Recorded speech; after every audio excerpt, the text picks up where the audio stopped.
Nandito na naman ako sa metro. Yung paborito kong sakayan. Ayan, may kasama ako magandang dilag. Diba? Ganda niya, no?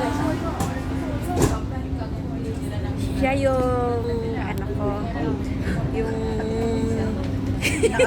pinakagwapa sa, pinakagwapa sa metro ngayon, si Liwan.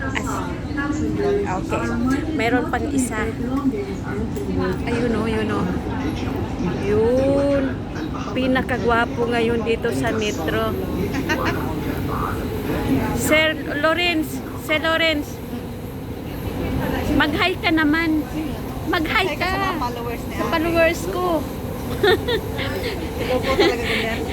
Siya ang pinaka pogi ngayon sa metro. Nakita ko rin ngayon, di ba? Marami na akong nakikita sa metro, padami ng padami. Sige, next din na naman. Pag may nakita ako ulit na kakilala ko, i-vlog ko na naman. Sige, bye right now. So, see ya sa